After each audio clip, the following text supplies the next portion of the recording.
البدع والأهواء، أهل البدع العقائدية وأهل البدع السياسية. نقول بيننا وبينكم السلف، بيننا وبينكم الكتب، كان فيقول البدع بيننا وبينكم. Bismillahirrahmanirrahim. Qala al-Imam Ibnu Utsaimin rahimahullahu taala, masih di muka surat 76 ya, masalah ta'arud, masalah dohir pertentangan dalil. As-salis, apa ini? Keadaan yang ketiga atau jenis yang ketiga dari pola pertentangan dalil. Betulkah? Betul itu ya polanya. Yang ketiga. Iya, ada 4 keadaan, ini yang ketiga. Fa'illam yu'lamit tarikh umila birrajih. Kalau tarikhnya tidak diketahui dari 2 dalil yang bertentangan dan tidak mungkin digabungkan itu, maka apa? Kita terpaksa memakai thariqatut tarjih. Baik. Ini adalah pola yang ketiga. Memang pola yang pertama adalah thariqatul jam', menggabungkan dalil selama masih memungkinkan. Pola yang kedua yaitu apa? Dia adalah thariqatun nasakh, penghapusan, dan ini sebenarnya dia masuk kepada pola yang pertama. Yaitu apa? Tujuan kita adalah kita meyakini dalil itu sah dan dalil itu berlaku. Cuma masa berlakunya yang sudah sudah selesai. Nah, kalau ini juga tidak mampu kita lakukan karena keadaannya rumit seperti itu, maka masuk ke ketiga, ini terpaksa, yaitu thariqatut tarjih, yaitu terpaksa kita harus mengamalkan satu, yang lain terpaksa dibuang, bahasa kasarnya ilgha, dibatalkan. In kana hunaka murajjih, kalau memang di sana ada faktor-faktor untuk mentarjih. Baik, disebutkan di dalam kitab-kitab usul dan kitab-kitab mustalah, murajjih itu lebih dari 40 kemungkinan. Baik. Ini terpaksa, kalau apa? Keadaan terpaksa. Kalau tidak apa? Hukum asalnya adalah i'malu dalilain aula min ilgha'i ahadihima. Kata Al-Hafidz Ibnu Hajar, mengamalkan 2 dalil itu lebih utama daripada kita membatalkan salah satunya. Karena semua dari syariat, semua dari Allah dan Rasulnya. Itu kalau sudah melewati apa? Tahapan penapisan. Ini sahih, itu juga sahih misalkan. Kalau yang ini sahih itu dhaif, maka tidak perlu dijamak. Karena apa? Yang dhaif dia bukan hujjah. Misalu dzalik, sekarang contohnya apa? Qauluhu sallallahu alaihi wasallam, man massa dzakarahu falyatawadda. Baik, ini contoh yang termasuk paling terkenal dan memang apa? Muskil. Barang siapa menyentuh kemaluannya, maka hendaknya dia berwudu. Disebutkan dalam enggak ada pembahasan panjang dalam catatan kakinya ya, untuk kita di sini. Untuk dicetakan yang ini. Intinya apa? Memang dia sahih. Baik. Barang siapa memegang kemaluannya, maka hendaknya dia berwudu.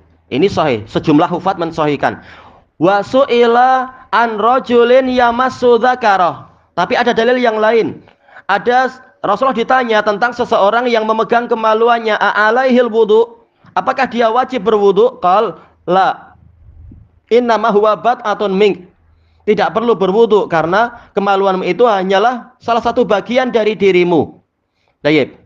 Manakala Rasulullah Shallallahu Alaihi Wasallam memberikan taklil, alasan tidak perlu berwudu adalah dia bagian dari dirimu, berarti apa? Ini seperti yang lain-lain. Seperti apa? Yaitu dikiaskan kepada kepala, tangan, kaki, dada, mungkin belakang dan sebagainya. Yaitu tidak perlu berwudu kalau kita pegang, karena dia juga bagian dari badan kita. Maka demikian pula kemaluan orang. Kemaluan apa? Setiap orang. Dia juga bagian dari orang tersebut. Tidak perlu berwudu. Apa bezanya ini dengan itu? Baik, ini adalah pola qiyas. Rasulullah dalam hadis itu menggunakan pola qiyas, dikiaskan kepada anggota badan yang lain. Baik, dan ini juga sahih. Disahihkan oleh sejumlah hufaz. Walaupun apa? Yang satu lebih sahih dari yang lain, tapi selama dua-duanya sama-sama pasti dari Nabi, maka inilah yang menjadi kerumitan sekarang. Kemudian beliau mengatakan fayurajjahul awal. Ini menurut sebagian pendapat yang pertama ini yang dirojihkan. Kenapa? Yaitu kita disuruh wudu li'annahu ahwat, karena ini lebih berhati-hati. Kalau ternyata tidak batal, maka kita nggak rugi juga berwudu. Kita dapat pahala. Pahala wudu banyak sekali. Itu alasan pertama. Demi kehati-hatian, maka yang pertama itu yang dirojihkan. Yang kedua, wali annahu aksaru turuqan, dan dia lebih banyak jalannya, jalurnya. Ini juga salah satu murajih, yaitu apa? Jalurnya, sanadnya lebih banyak. Wa musahihuhu aksar, yang meriwayatkan lebih banyak. Itu juga salah satu metode tarjih. Lihat siapa yang mensahihkan. Oh, para hufat, bukan sekedar ulama biasa, ini para hufat hadis. Kalau mereka sampai mensahihkan, maka ini kuat sekali. Hufat zaman dulu, bukan hufat zaman sekarang. Yang maksudnya adalah yang muktabar dalam masalah yang seperti ini adalah yang dulu. Kalau yang sekarang sama-sama ijtihad. Baik, kalau yang dulu memang mereka adalah bagaikan apa? Sayrofi, pakar berlian. Yaitu apa? Sekedar pegang pun paham. Oh, ini sekian karat. Ini kepakaran yang tingkat tinggi. Baik, demikian pula para hufat di masa lampau. Yang kata Abdurrahman bin Mahdi, apa itu? Ilmu Nabi ilalil hadis ilham. Ilmu kita tentang masalah penyakit hadis itu ilham. Yang mana orang-orang akan mengatakan sihir. Orang lain akan bilang ini sihir. Nggak nampak kedhaifannya atau apa. Tapi itu adalah para hufat di masa lampau. Kalau masa sekarang, mereka boleh jadi hufat dan boleh. Insya Allah sampai hari kiamat hufat itu ada. Tapi apa? Itu adalah ijtihad sekarang. Yaitu tidak sekuat dulu. Walaupun jelas insya Allah apa mereka hebat-hebat. Tapi tentunya tidak sekuat ulama mutaqaddimin. Dan ini wajar. Yang pasti apa? Dua-duanya disahihkan oleh para hufat mutaqaddimin. Tayyib. Dan ternyata para hufat mutaqaddimin yang jumhurnya itu merajihkan mensahihkan yang kedua. Walaupun dua-duanya sahih juga. Wali annahu, sekarang alasan ketiga kenapa kita ijtihad memilih merajihkan hadis yang pertama yaitu wajib berwudu. Li annahu naqilun anil asal. Ini juga murajih yang sangat kuat. Yaitu dalil pertama ini memindahkan, nakil artinya memindahkan dari hukum asal. Tayyib. Fafihi ziyadatu ilim. Maka di dalamnya itu ada tambahan ilmu. Kenapa? Karena kaidah usuliyah dan juga kaidah hadisiyah telah mengatakan apa itu? Yaitu apa? Yaitu mengikuti al-bara'atul asliyah. Yaitu hukum asalnya seseorang itu sesuai dengan keadaan asalnya. Yaitu apa? Dia tidak pindah kepada keadaan yang lain kecuali dengan faktor yang khusus. Apa hukum asal seseorang? Yaitu dia bersih dari dosa. Maka tidak boleh dia dituduh berdosa kecuali ada bukti bahwasanya dia melakukan suatu apa istilahnya mungkin tindak jinayah atau apa. Dan hukum asal seseorang itu tidak berhutang pada orang lain. Maka tidak boleh dia dituduh berhutang kecuali dengan apa? Adanya bukti bahwasanya dia memang punya hutang. Tayyib. Inilah yang dikatakan sebagai hukum asal. Demikian pula dalam masalah ini, hukum asal seluruh anggota badan kita adalah yaitu apa? Kalau dipegang tidak membatalkan wudu dan tidak menyebabkan orang jadi berhadas.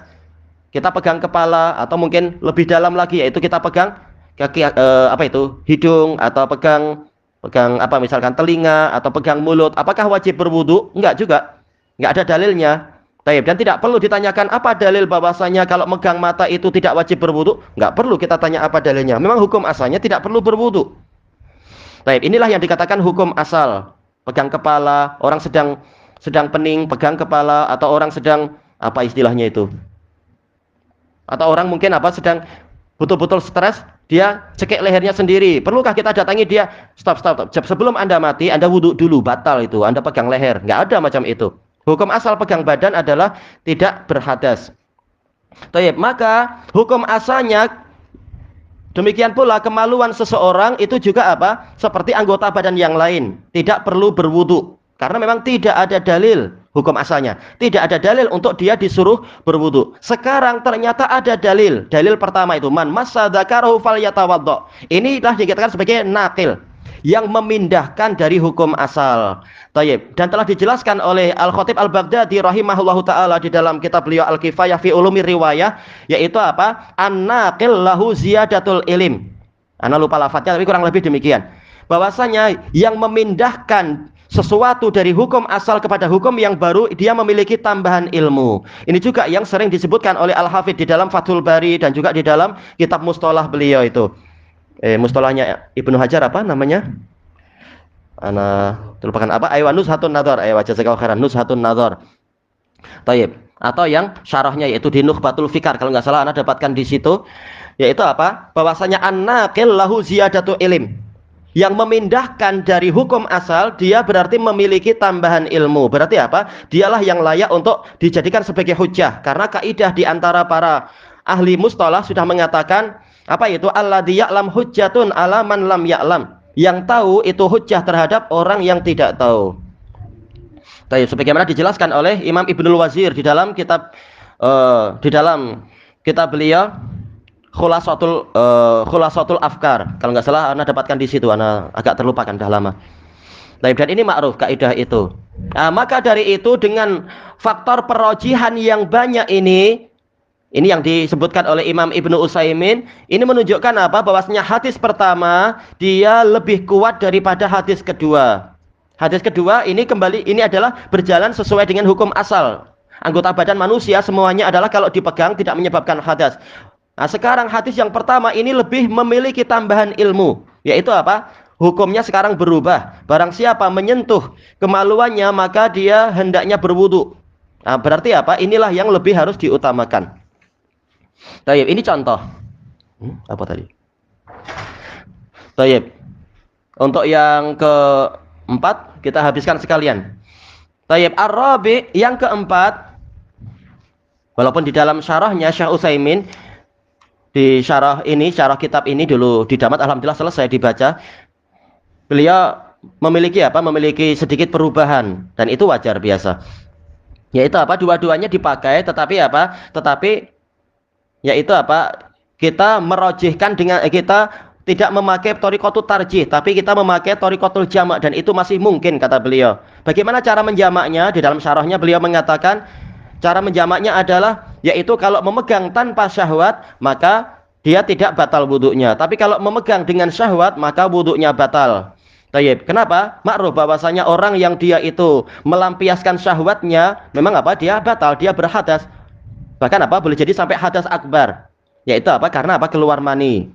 Tayyib. Sekarang ketika memegang dengan syahwat, dan yang namanya syahwat itu akan menggerakkan air mani walaupun tidak sampai keluar. Maka yang seperti ini menyebabkan dia memang berwudu. Tayyib.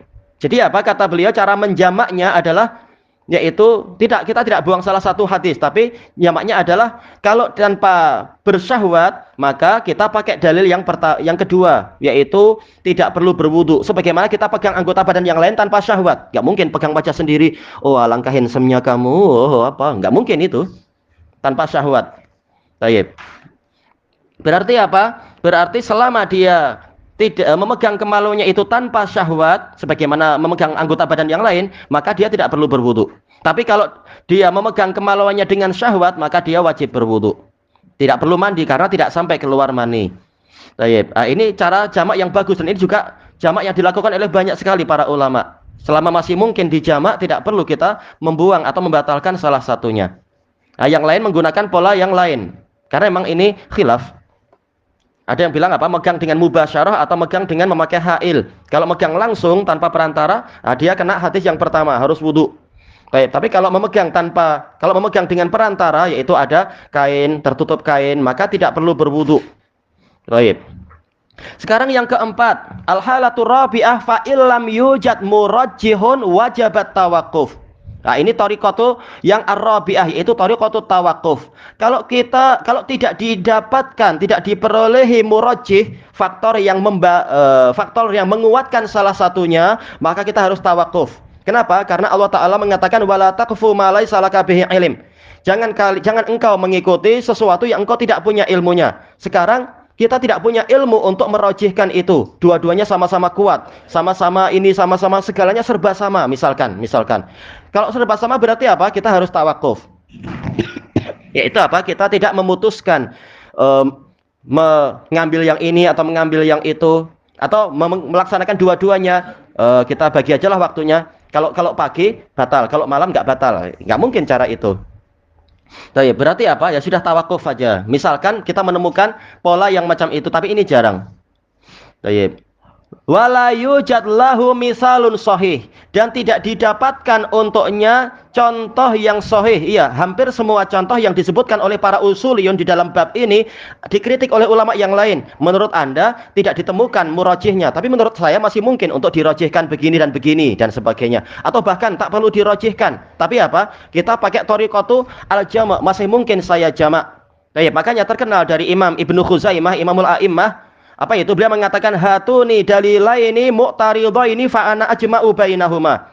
Datangkan kepada saya dua dalil yang memang bertentangan, saya akan mampu menggabungkan di antara keduanya. Ini kembali ke kekuatan ilmu tentunya. Baik. Maka tidak ada contoh yang selamat di sini. Setiap contoh yang didatangkan akan dikritik oleh ulama yang lain. Menurut Anda tawakuf tak mampu merojihkan, saya mampu, misalkan. Tapi ini misalkan kita menemukan yang seperti itu, maka apa? Memang terpaksa kita berhenti dulu sambil bertanya kepada yang lebih berilmu. Tayyib ilahuna wallahu a'lam.